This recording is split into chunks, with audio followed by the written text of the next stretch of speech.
Okay, so welcome.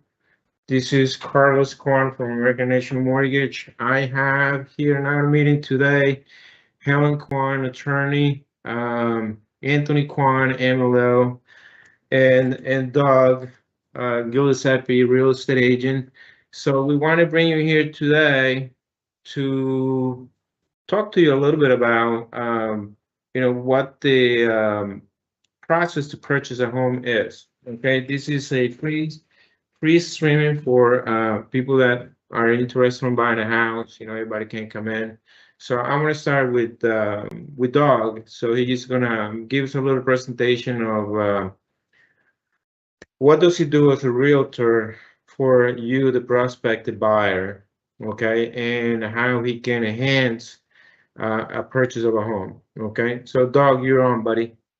All right. Well, thank you very much, Carlos. Thank you, Anthony and Helen. I appreciate the opportunity.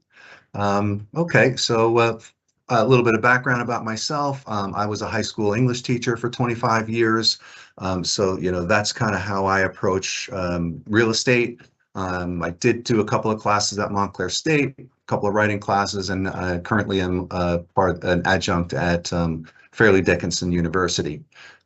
So again, I bring that background with me when I'm a realtor, when I'm working with somebody, and hopefully you're working with somebody who, takes the time to explain things clearly to you, make sure you understand everything, and things like that.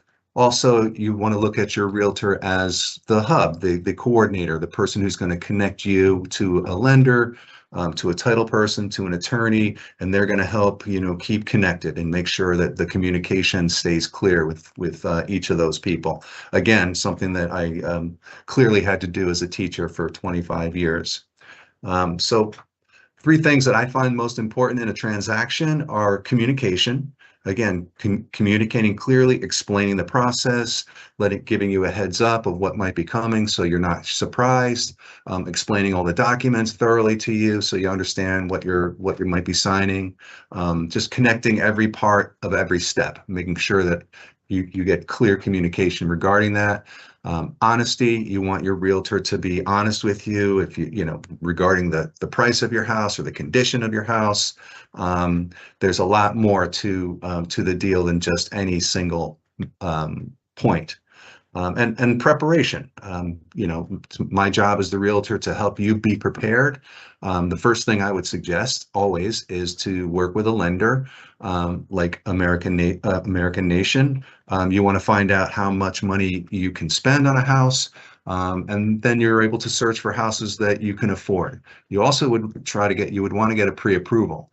That way you're prepared. If you see a house and you're ready to go, we would talk different strategies. If you had a specific house you were looking at, we would get comparables, similar houses and how much they sold for in the area so that you had a rough idea of what the house might be worth. And again, you're just prepared when you walk in. Things that matter most and are often overlooked one of those would be the inspection. Nowadays, because of the market we're in this area, Essex County, Morris County area, some people are actually waiving their inspection, and I'm sure Carlos and Helen and Anthony would agree that you would always want to get an inspection. But what you may say is, we're not going to let any of the inspection issues change our mind, or we're just inspecting just for our own information, but we're not going to ask you to fix anything. Or you might ask for, you might say we're going to address only inspection issues above a certain amount of money, and if it's above that amount of money, then you would that's when you would go back to the negotiation table. But when something's wrong with, if they find something wrong in an inspection, that's not a deal breaker. That's not a reason for you necessarily to walk away. You shouldn't panic. You also want to check out the neighborhood. Obviously you walk into a house and you feel it's a place for you, but we would always recommend go by the neighborhood at different times during the day, different days of the week, see what's happening so you get an idea. You want to also keep in mind, how far is it for your commute, and are you willing to go that far and deal with that commute? Can you get around your neighborhood easily? What kind of community is it? Kind of culture, things like that. And then emotion. I know when my wife and I walked into our house that we bought, we felt that this was the place. But there are other issues that your realtor wants to also make sure that you balance that. You balance that emotion with factual information so that you're making the best decision for you at that moment. How I am, hopefully your realtor will go above and beyond. Again, like I said, I approach this like a teacher, so I explain every document, make sure you completely understand what you're doing. When we finally get to the closing table, you're gonna be ready to be a realtor yourself. You're gonna know and understand the process. You want your realtor to be available. If you find you're looking for a house and you see something late at night, 9 o'clock, 10 o'clock at night, you should feel free to text your agent, and that way we can get a jump on the morning. So if you're you want your realtor to be available. And then staying connected after. It's not just about a transaction. It's about building relationships. And as your realtor, I will stay with you for the long haul. So 2 years down the line, if you have a question, have a need, you should feel free to just reach out anytime. Yeah, just going back to that, my tagline at the bottom there, which you may have seen in the first slide, is "You'll never walk alone." That's something that's really important to me. And we've talked, Anthony and the team, we talked about the idea of teamwork. And that is my philosophy. We're working on this together, and I want to stay connected. Some of the obstacles that we might encounter, especially in this area, is again low inventory and competition. Where I am in Bloomfield, houses come on the market and they have, it's under contract in 10 days. There've been multiple offers and they're selling well over the listing price. So you want to, again, be prepared. You want to have a strategy in mind. You want to have that pre-approval in hand before you go out looking. We'll talk about different strategies. We'll talk about the things that you must have in your house and the things that would be nice to have in your house. And we just want to be prepared to move fast. Also, again, in our area, a concern is when something doesn't appraise. That means that an appraiser comes along and says, this house, you agreed to a price of $500,000, and this appraiser has said, well, the house is only worth $475,000, and now you have a gap, and the bank isn't going to loan you money based on the $500,000 price. It's going to loan you money based on the value, that $475,000. So then there's an issue with that, and you have to either make it up. Let me ask you a question, since Sure. You're on that part, and we as lender have something to do with it. Right. Normally, when you work in a team, okay, we do our due diligence, to review the value of the property. That's why it's so important to have a team that you as a realtor can come to me and say, hey, Carlos, check this house out. See what you think is worth. Okay. And we as lenders, by you having us as part of your team, I can check what a house is worth. So by you working with a team, you can overcome a lot of these roadblocks, okay, that they are in the real estate transaction. So I just want to make sure that everybody knew that, So go ahead.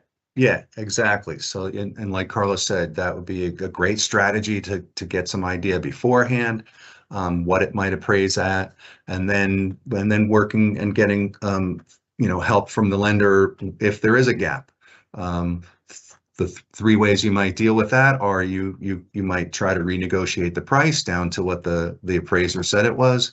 You might walk away from the deal, or you might pay that difference because the bank isn't going to loan that $500,000 to you. So you pay that gap difference, in this case $25,000. And then just guidance, just helping you stay calm and stay cool. And it's one of the biggest purchases you'll probably ever make. So, sometimes people get a little bit nervous and freaked out. And our job is to just make sure that you're fully understanding everything and that you're not making any rash decisions. We want to keep it steady and moving along. We're not pushing you. We're just working as a guide. So, buying your first home is a great thing. It's a fantastic thing. We're still living in our first home. So, whatever you might be able to do to get to that point where you can start considering it, please do so. And again, I would say the first step would be to reach out to a lender like Carlos or Anthony and get an idea of what you might be able to afford, and you can come up with a strategy and a plan to move forward. Okay, great presentation, Doug. Great presentation. So this is the presentation from the real estate perspective. Okay, so it's important for every home buyer out there to understand the importance of a real estate agent in a real estate transaction, because they can help you negotiate without having any negotiation where your heart becomes part of it. And a lot of time, if your heart becomes part of the negotiation, it makes it so much more difficult to negotiate, because now you're not negotiating with your head, but negotiating with your heart. And sometimes, that's not the best strategy, but that's the importance of the real estate agent. So now I'm going to go back to the legal part, where the importance to have a real estate a specialty attorney. Why is so important? Because if you don't have a specialty attorney, the attorney itself is not going to have the experience to deal in the negotiation part of a real estate transaction. So it's super, super important that you guys pick someone who has experience in the real estate so they can get you the best deal possible. Because what happens is everything goes in conjunction between the realtor, lender, and attorney. Because we are part of a team, we can focus our effort to get you the best deal before you come in, while you're in the transaction, and at the end at the transaction. So everything is geared to you so you can get the most out of the whole transaction. So Helen Kwan, she's a real estate attorney. She specializes in purchases.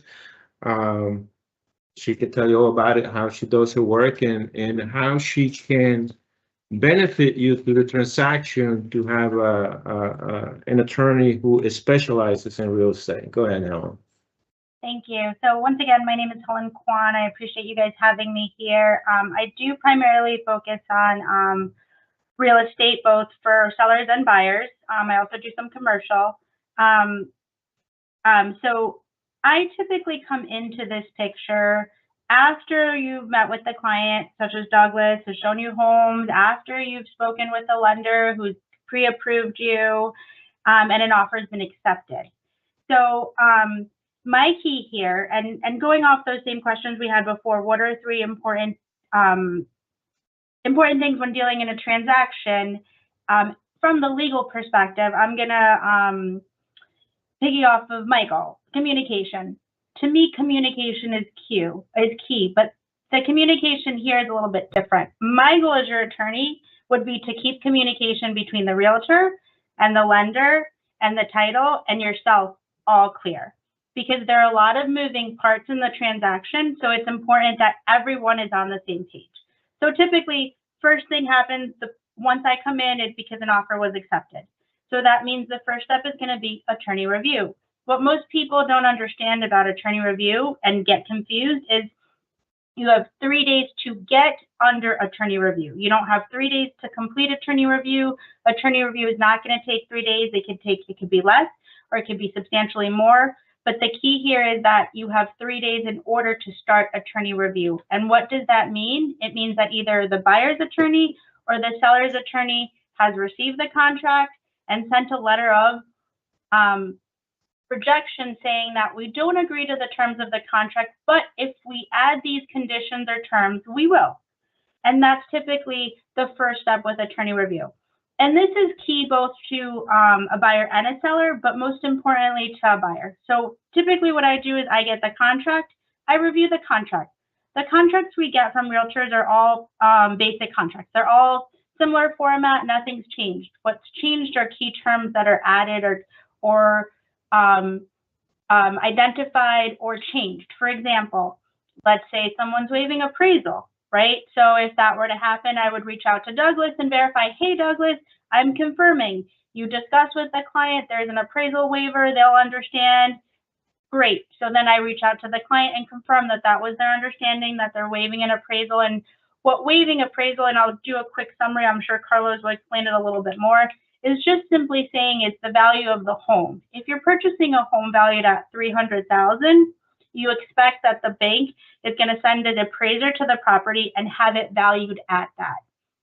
If it's less than that, typically you can renegotiate. However, if there's some sort of appraisal waiver, some people say, I'll waive the appraisal up to $5,000. What that means is if the home appraises to anything less than $300,000, let's say appraises to $295,000, then the buyer is expected to pay that difference. If it appraises to less than that, then we can try to renegotiate. But these are the terms that early on we want to make sure are clear to both the client and the realtor and the lender. So that's where I review those terms and make sure everyone is clear. Likewise, I typically verify inspection. Sometimes I've gotten contracts where I've seen in the section 43, which is where you add additional terms, where they're saying waiving inspection, but for major items. So then I speak with the client and the realtor, because sometimes waiving inspection means waiving inspection, meaning nothing that comes up can be a basis to cancel. So I need to make sure the client, and that's what the realtor meant to put in the contract. Otherwise, they can come in and clear it up. Sometimes they say, no, they're still going to do inspection, but it's only going to be material defects, or it's only going to be limited to structural, environmental, and mechanical. Great. I come in during attorney review and clarify those issues. And it's key that I'm in communication with the client and I'm in communication with the realtor, so all of us are on the same page. So that's really important, where the communication is key in this. So assuming we got through attorney review, we review all the terms, are pretty typical. Attorney review is concluded. This is when everything gets moving forward. Once attorney review is concluded, we move forward with deposit, we move forward with inspection, and I always advise the client to then schedule an appointment with the mortgage company so that they can move forward with their steps, providing documentation, paying for appraisals, scheduling all that. Assuming everything's done, Douglas would come in and then help schedule the inspection. Inspection is another area where it's so key to have and important to have a team that communicates, because as Douglas mentioned, inspections could be one of those things where people get a little bit nervous, especially as first-time home buyers. I always tell my clients, the inspector's job is to pinpoint everything wrong with the house. That does not mean that the house is going to fall apart. The inspector may make statements such, the roof is past its useful life. There are things that may be past its useful life. Most people aren't going to buy a new construction. You're going to get homes that have been built in 1950s or earlier that still need work. The inspector's job is to inform you, not scare you, but to inform you. That's where we, as the team, Douglas would come in and, if there's certain concerns, he would tell me, I would talk to the client, and we could address them with either one, stating, okay, let's get estimates to give you an idea of the cost, because oftentimes, what's the biggest issue with inspection? Cost. How much is it going to cost for those repairs? How much is it going to cost for those replacements? Those are things that clients want to know, which are important to know in deciding and moving forward. So that's where the communication is key. Assuming we get through those inspection items, we've either negotiated a repair, or we've negotiated some sort of credit. We move on to the next step, which is typically ordering title insurance. Title insurance helps an individual determine, one, that there's no judgments under their name, two, that the sellers are selling title clean and clear of no judgments, and three, that aside from the one mortgage that's established or most people have on the home, it'll get paid at closing. At this point, most likely an appraisal would have been completed. If an appraisal comes in and it is under or over, then we have a discussion within all parties. Again, Douglas would come in and he'd let me know the appraisal was completed. We should have a report back in the next couple of days. So again, this is, again, communication helps everyone to, one, keep the client informed, and two, let everyone know a realistic timeline of how things are going. We reach out to the lender, assuming that the property appraises perfectly, great. We get through inspection, great. Now we're starting to deal with and preparing and following up with the lender to see have they cleared all conditions. Are we moving forward to having them qualify for a mortgage? That's the deadline that we will have to meet to make sure that they do qualify. Assuming that happens, then we prepare for closing. So my job in all that is to help facilitate, one, communication, two, keep everyone informed, and then three, if things have gone through, like let's say we were waiting for receipts, follow up with receipts. If we were waiting for estimates, follow up with Douglas on estimates. What's the timeline? Great. Let's let the client know or let the sellers know we're still waiting to hear back. So that's typically where my role comes in with respect to clear communication. Another thing that I find important in all the transactions is setting realistic timelines. I think sometimes clients come in and they say, well, I got an offer accepted, I'm going to buy this house. And that is the absolute end goal. And that is the goal for all of us. However, there's still a timeline for deposits to be provided. There's a timeline for inspections to be done. There's a timeline for them to qualify for a mortgage. Most people will come in and say, oh, I'm already qualified. Absolutely. You most likely are pre-qualified.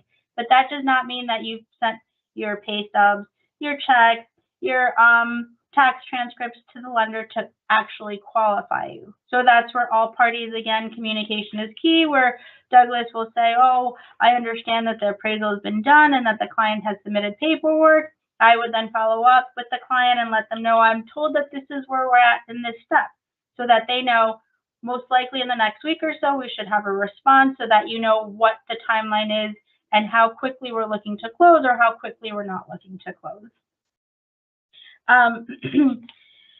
Okay, things that, okay. Back to the questions that Douglas answered, and I'm gonna respond 3 obstacles that I face in respects to the legal aspect. So I find that oftentimes or sometimes parties like to communicate, realtors communicate with other realtors. Sometimes the client meets the seller and they themselves start communicating. I think, or I find that all parties need to know what's going on. So if Douglas starts communicating with the other realtor with respect to inspection, Douglas will reach out to me and let me know what is being agreed to so I can send it out so everyone's in agreement. So there's no miscommunication, so there's no misunderstanding, because that's where problems start happening. Where, oh, well, the realtor agreed to this, but it was never written, it was never shared with everyone. So when it doesn't happen, parties get upset, obviously. Or the realtors or the seller's realtor said that they would allow the appraisal company in and they had an issue and nothing was communicated. You know, those are small issues that can be helped cleared up if all parties are informed. And I think the last thing I would focus on with respect to hurdles that I feel in real estate transactions is just reminding everyone there's a reason why you went the route of hiring a professional realtor, a mortgage loan officer, an attorney. It's because all of us have specific knowledge about the process that will get you to what you want. Not because you asked the neighbor who said, well, this is what my aunt's cousin's uncle did, why aren't you doing this, right? You hired professionals to give you guidance and lead you to a successful closing for a particular reason. Don't let, people whispering in your ears give you guidance that you don't even know where it's coming from. I get that all the time. I'll get a client who says, well, I was told this. And I was like, well, where did you get that from? A neighbor. Okay, is that neighbor licensed? I don't know. Did they purchase the property? I don't know. Well, I am licensed and I'm here legally representing you and I'm giving you your legal options. Likewise, I've had a transaction. I actually have one right now where there isn't a realtor involved. And my biggest issue right now, or the client's biggest issue right now, is she's not comfortable with the price she's putting on the house. And I can't do anything for her because I can't do comparables. That's a job that if you had Douglas could help you with. Douglas would look at the home values in the neighboring areas and say, yes, this is actually a good value, or at least give you some guidance towards it, versus you having no clue if the purchase price that you're looking to buy is within the range it should be, right? Same thing with a lender who can give you clear and concise, this is what you need to do, and this is where you can actually purchase based on what you want to keep your monthly payment at. Because I can come in and say, well, I want $1 million house and I could qualify for it, but just because I want to doesn't mean that I'd be willing to make the payments that are the monthly payments that are due. So I think all professionals can help give you guidance to lead you exactly to what you want with the goals. Great. Thank you. Thank you very much, Helen. That's very good advice. Great insight into the real estate transaction from the legal perspective. And also, if there's a realtors out there watching our stream, always leverage, your real estate professional, to help you bring your clients forward, so there's a lot of things you can get out of an attorney. So you want to make sure you have a clear communication with the attorney. So this way, if you need help with something, how to structure a contract and things like that, they can actually help you. And also they can help you for negotiations too as well. And that's really where it brings you now to the lender. How do we actually help the other parties in the transactions to make the deal better? It's very hard for, let's say, Doug to go out and negotiate a deal, if the money part is not fixed, because, you can't go out and pretend to go buy a car from someone on the street and say, well, let me see if I can get some money and buy the car. Everybody gonna think you're crazy. I'm gonna get the next guy that comes in. It's not much different with the real estate transaction. You gotta have your money lined up. So with that in mind, I'm gonna introduce Anthony Kwan. He is a qualified individual for American National Mortgage, also a mortgage loan originator. So he can talk to us a little bit about what he does when he takes a loan application and how he can help you structure the deal so Doug can have a lot of tools for him to be able to sell that deal for you. After his presentation or what he says to you, I'm going to bring up and I'm going to bring some programs that I think are going to be helpful for anyone who's willing to or wants to purchase a home right now. Anthony, you're on. Thank you guys for having me. So things I find really important, and then Helen and Doug really just nailed it, is trust in each other, motivation to complete the process, and then being goal oriented. You guys both talked about getting through inspection, getting through appraisal, and then getting to the closing table. And usually, I'm the first one to make contact with the client, right? The client comes to me, they get pre-approved. Either Doug brought them to me or they came to me and I said, hey, Doug, this guy's ready to go. Their credit's all checked out. Their assets are all checked.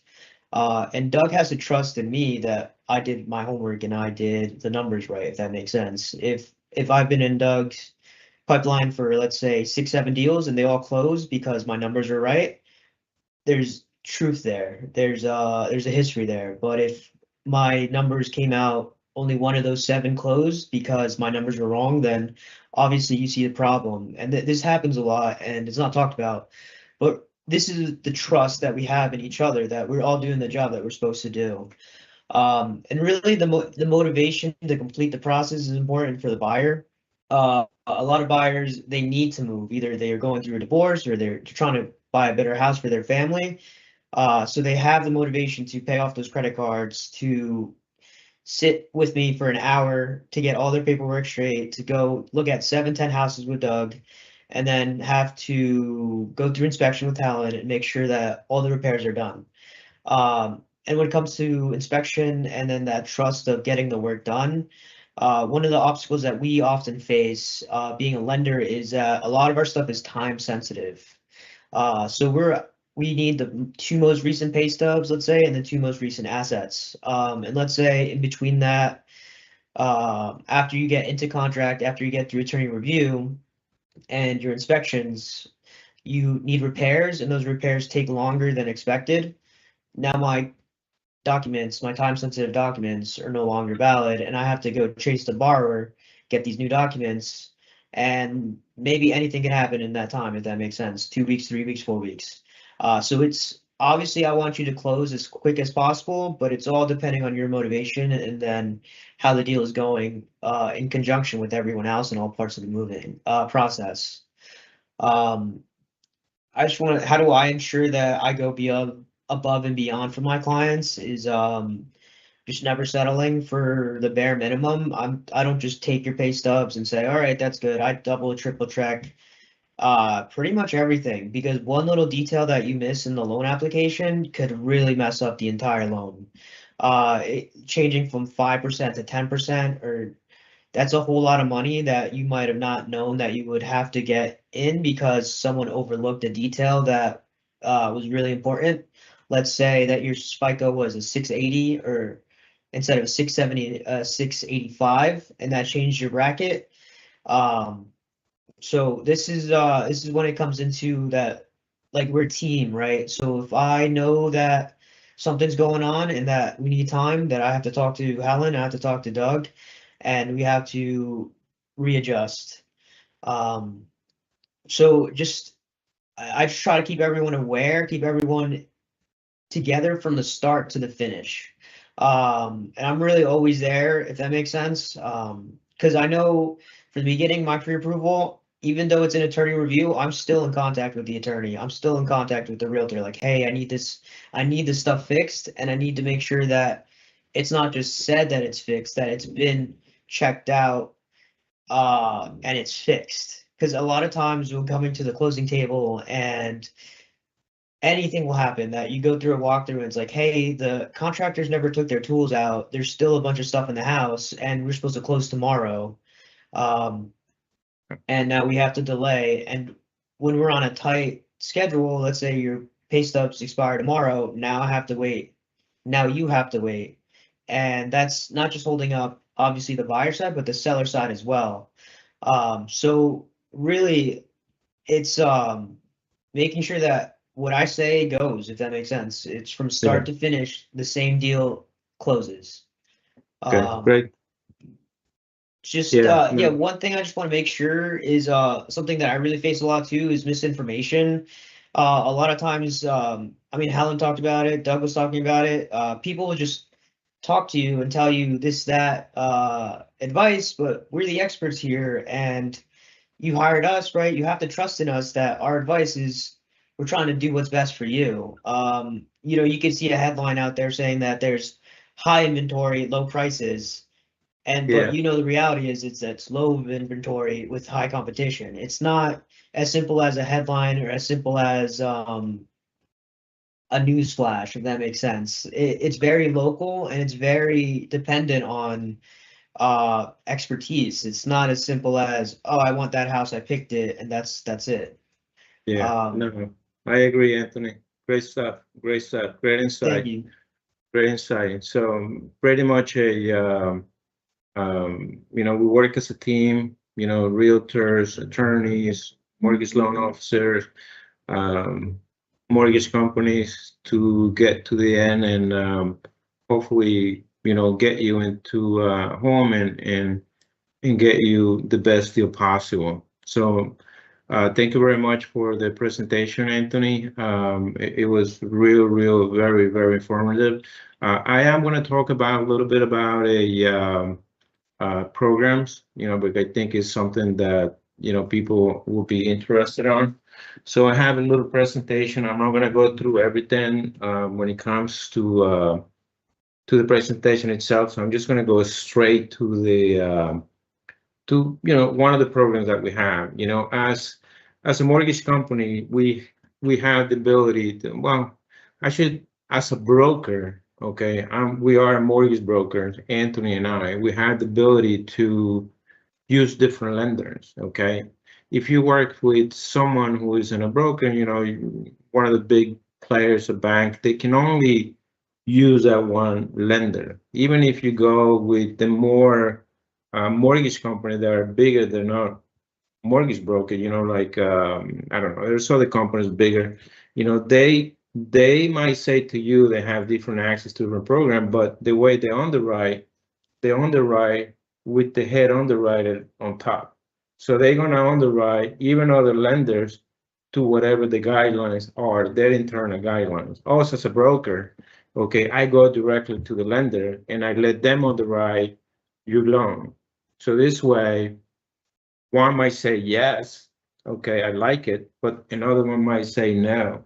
Or maybe I have the two of them that say yes, but one of them is giving you better terms, okay? Since me as a broker, I work for you as a consumer, okay? I have the ability to say, hey, let's go with these guys because they give you the better deal. But if you don't work with a broker, you work with someone other than a broker, well, their best interest is for the company, not the consumer.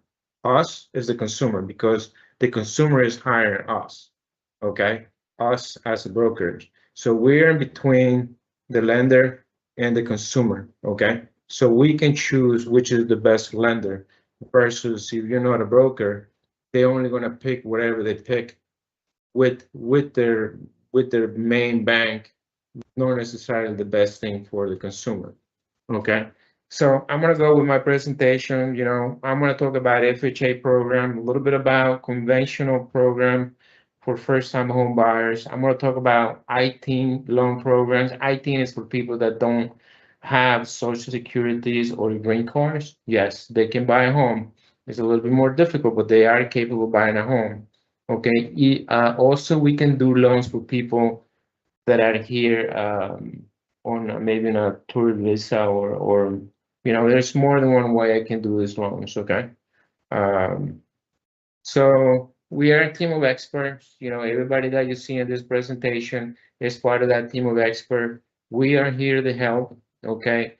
When I do my pre-approvals, I ask everything that a lender would ask through their underwriting process. A lot of lenders out there, all they do, they call two people, they take the information over the phone, maybe they run credit, and they, without looking at anything, they'll say, okay, he's good, and they send it out. But the problem is when they custom bring the paper to us, okay, people think they make X, but on the taxes, they make Y, because they might own, maybe they do the taxes to get the most taxable advantage of their income, okay? But by doing that, their qualifications might be lower because they're not showing as much income, okay? Because maybe they're showing more expenses. So, that's where it comes our expertise so we can guide you, even to the point that we can guide you how to fix your credit. So that's another big thing. So if you have someone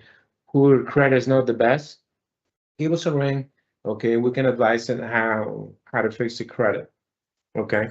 So owning a house is also the best way to create wealth. People that bought houses in 2020, they have doubled the value of the home. So they already made, twice the money when they bought their house in 2020 without taking a penny out of the pocket. This is just money that they were paying to a house that they were supposed to pay in the first place. So if you rent, okay, you're just throwing the money away. Okay, so we have a mission. Our mission is to help as many people as possible.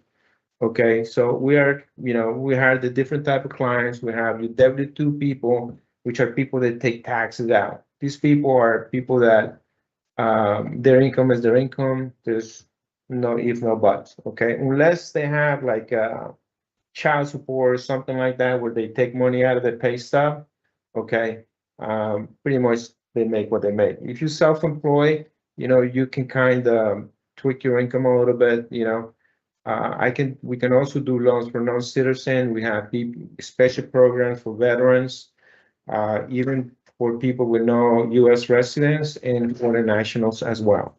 So we have a whole variety of people that we can do loans. So as a real estate agent, you have all these things that you can talk to people, okay, to see if you can help them get into a home, okay. So some of the programs that we have is FHA, mortgage-backed security.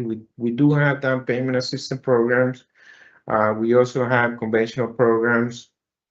Okay, I'm not gonna go through the whole FHA overview. FHA is pretty much a government loan where the loan is backed by the federal government. So because the loan is backed by the federal government, obviously they will want to see full income. They want to see that whatever taxes you pay, okay, is what we're gonna use in order to get your money, okay? Because it's a government program, so they gotta make sure that you pay your fair share, okay? On the same token, because it's a government program, okay, it's only allowed for U.S. citizen and legal permanent residents, nobody else, okay?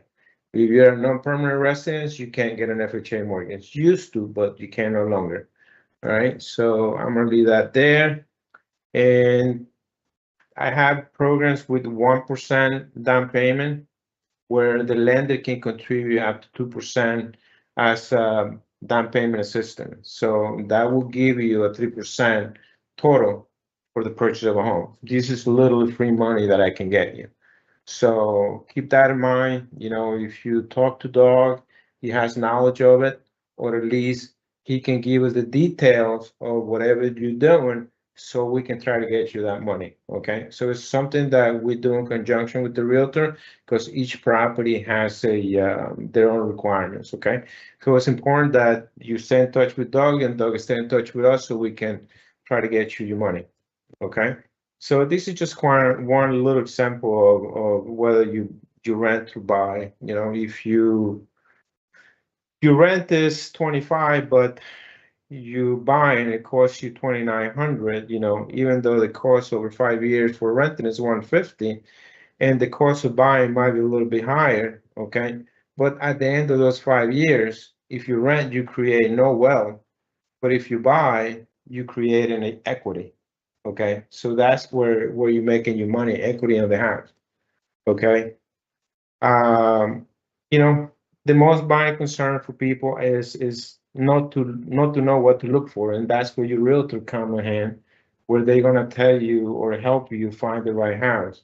Financial stress, that's where we come in, and we can show you that by you be able to buy a house, it doesn't become a stress because you're paying just as much as you're paying on rent, maybe a little more, but you actually create an equity. Okay, not knowing where to begin, that's Doug and I, we will guide you through it. Okay, we can help you visualize your dream. We'll the way we pre-approve people is more based on what they can afford, not so much on what they make, because you can make $200,000, but that doesn't mean that you're going to be able to live in a house of $1 million. Okay, you might say, you know what, my priorities are different. I don't want to live in a house of $1 million. I only want to live in a house of $600,000.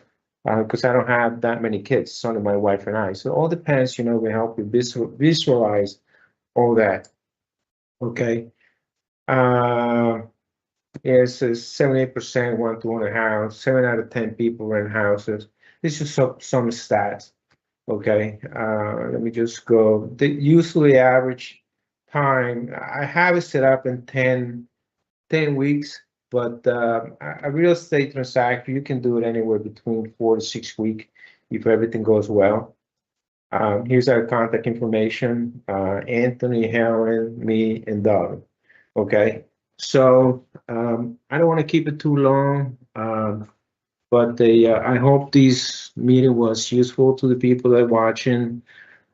Please stay on the lookout for our series of first-time homebuyer seminar. This seminar was done in English, but we are going to have other ones that are going to be done in Spanish. And we also have people that belong to the real estate profession. They can help you, guide you through this whole process. So I don't think, I'm not going to open it up for questions unless one of the panels have questions. You know, I'm gonna open it up for a minute for question for the panelists, Doug and Helen.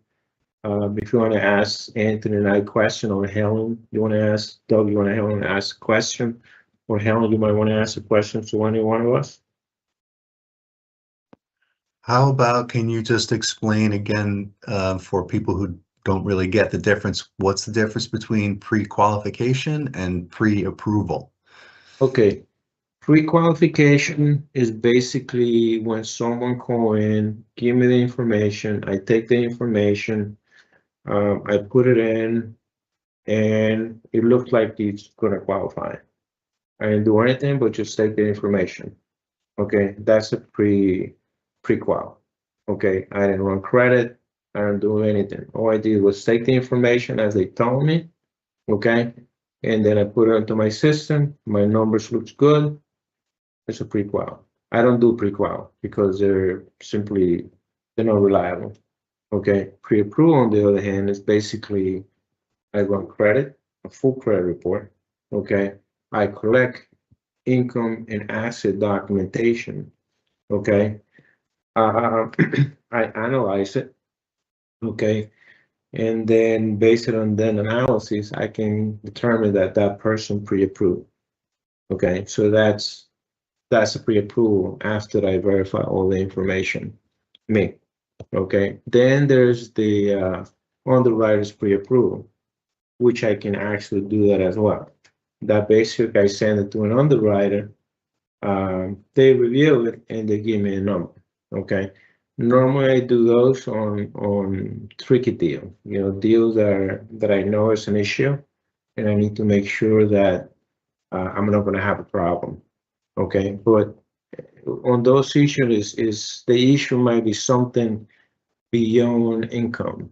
You know, the person, let's say, that particular person might have had a bankruptcy in less than 2 years, and I need to make sure that the days of the bankruptcy are okay. They're not gonna give me a hard time. So I send it to a lender, and they review it, and they say, no, the bankruptcy is okay. You're good to go.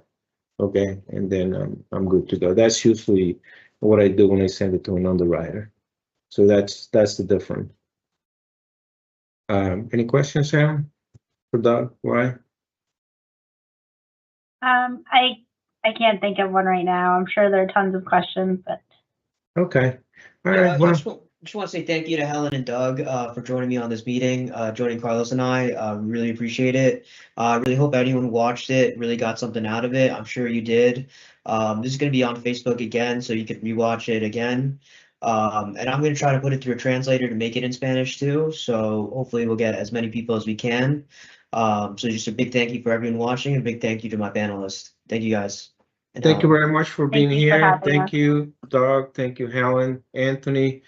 Our information is on the screen. Please take a look at it. You know, if you want to get pre-approved, there's a QR code. You can scan it. It'll send you directly to the application, and you know, and let us help you make some money. Okay. Thank you, Doug. Thank you, Thank Helen. you. Thank you, Anthony. And stay tuned because we're coming back with another meeting. We have a whole series for the month of May, and we're going to continue. We're also doing realtors training. So stay on the lookout for the channel, and see you guys soon. great. Thanks, guys. you. Thank you. Bye.